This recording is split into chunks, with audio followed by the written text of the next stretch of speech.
Hey there, film fans, he's back. Did I pass the audition? No, but the other person didn't turn up, so you'll have to do. So, earlier this week we saw Eye in the Sky.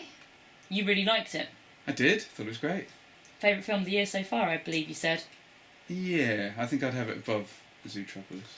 Whereas I'm probably sticking with Disney, Jungle Book and Zootropolis for now as my favourites so far. Haven't seen Jungle Book. Yeah, you haven't seen... Well, hopefully you'll rectify that soon because it is an error not to have seen Jungle Book. You explain the plot. Okay, I'll try and do this in as few words as possible, which isn't my forte.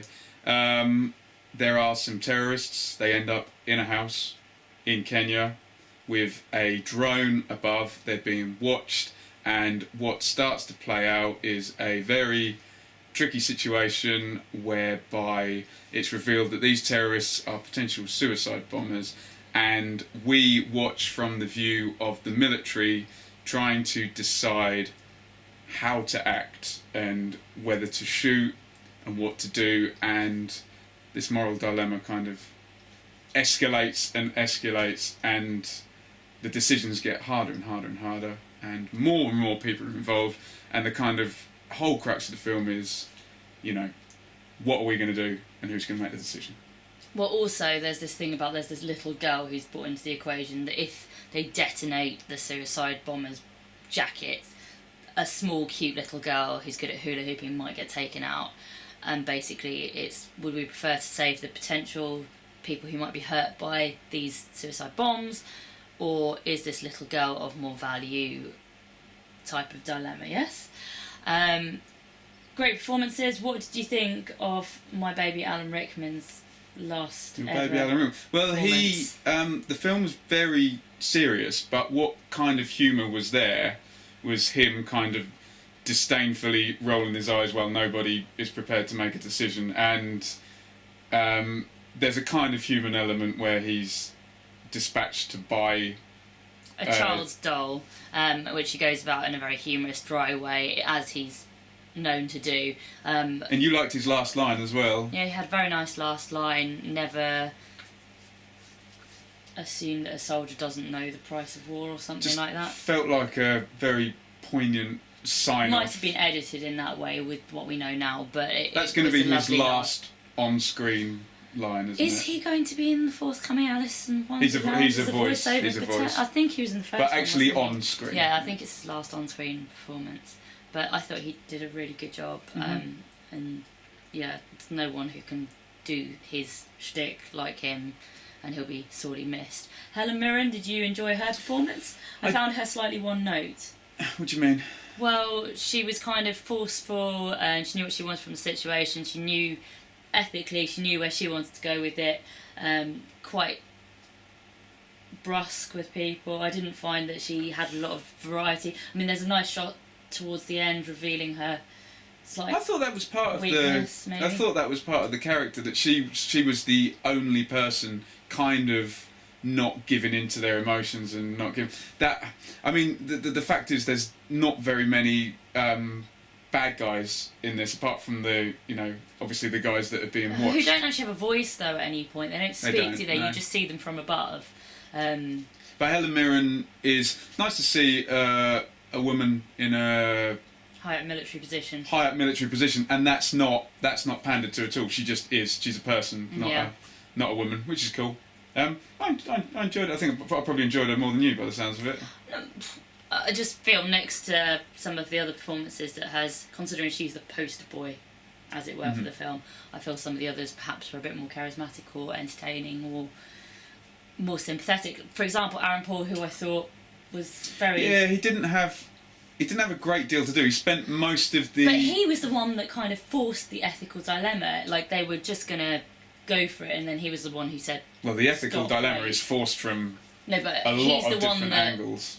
He's the one who's went going to be against pressing his the button. orders. Yeah. But he went against his orders, didn't he, to kind of react to that situation. I mean, I haven't seen him in any film since Breaking Bad. It was nice to see him in a very different role as well. As completely clean cut and, you know, respectable. And very morally... Yeah, exactly. No. So it's a very different role for him, and I thought he did quite well at it. But then, as you say, he was kind of a secondary character. He was. However, now I can't remember. Barkhad Abdi. Yes, who Barkhad was Abdi, a Captain Somali pirate in Captain Phillips. Right. Yes. Well, he's been. I'm now the captain. Yes, he did a very good job, right? He did. He was great. So he was on the ground, and I've heard it said that his acting style is just so real and so believable, whereas Alan Rickman's kind of sometimes camp and eccentric. Barkhad Abdi, you really buy. The only thing that I've had questions, I've listened to somebody point out, is that if this situation was real, there wouldn't be someone in that position. There wouldn't be someone on the ground in that situation. So although he does, I didn't really question it. It might not be a realistic actual position to have, which I guess makes sense. But no, he did. Got lots of fun toys as well, hasn't he? Yeah, no, and he's kind of humorous, but in a realistic way. I like the bird cam. The bird cam was good. I like the way, and then there's the bug cam. There's some argument as to how realistic that bird was. Yeah, that technology would be, but I think they get to a point where your suspension of disbelief completely buys that, to their credit. Speaking about suspense-wise, smooth link there. I mean, it's very tense and suspenseful, isn't it? Like, you were completely on edge the whole I was on edge. And the fact is that from about the second act of the movie, we're into the dilemma, and I think you said to me, you said to me afterwards, oh, well, it could have played out a different way where we went off on a different strand, but they hammer home this dilemma, don't they? I mean, there was a little bit, but I think we were expecting, they'll go out. It was all psychological though, wasn't it? It was all very much. It was almost like a play. That it was very much this one location, this one house. Could have been done as a play. Yeah. Very despite well the fact that they're all over the place, these different people in Las Vegas, in London, in Surrey. I think that just adds to the kind of suspense, concoction. They can't talk directly to each other, and they have to keep phoning each other for decisions. Like buying a house where the solicitor won't talk to the estate agent. Well, it was a film about the bureaucracy of dealing with exactly these things what it was. Completely, wasn't it? It was like, passing the buck and who makes the final decision and all the papers that have to be signed to get to a decision. That was kind of a real central thing, which could have become boring, but it did. Really didn't. Yeah. It did stay very interesting, didn't it? What would you have done? Would you have fired You the answer missile? that one.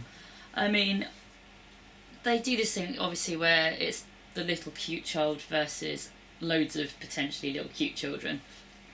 I think maybe it's heartless, but I probably would have pressed the button knowing that, and it's very heartless, but if they're going to go off and potentially kill hundreds of people instead of just one or two. But the good thing about the film is they don't take a view, and they don't lead you to one way or the other. They just give you all the information. Yes, you've done a good job of avoiding the question there. Yeah. What would you do? I'm a pacifist. I don't want to see anybody die. So you wouldn't press the button? I wouldn't like to be responsible for anybody dying, so I wouldn't be a soldier flying a drone. But okay, I guess this is true. Which I think was also interesting, that there's this kind of people aren't prepared to make a decision themselves, and they're trying to pass the buck. And sometimes hilarious bit where they go to the foreign secretary who's having a bout of food poisoning, and he passes the buck on Skype from his diarrhea-ridden toilet, doesn't he? I mean, you also said that you think that American people are portrayed as perhaps more decisive than Brits, or it could be seen as that they don't care as much because they were able to make a snap decision of what to do, and their portrayal of British politicians is that they're kind of indecisive. Well, it was weird because on the one hand they were bumbling, but on the other hand everything they said was kind of logical and relevant, and okay, they were dancing this dance, but it did feel like they were in a bit of a no-win situation. Well, what did you guys think? Would you have pressed the button, or would you have gone for the little kid? Let us know in the comments, and don't forget to subscribe to my channel.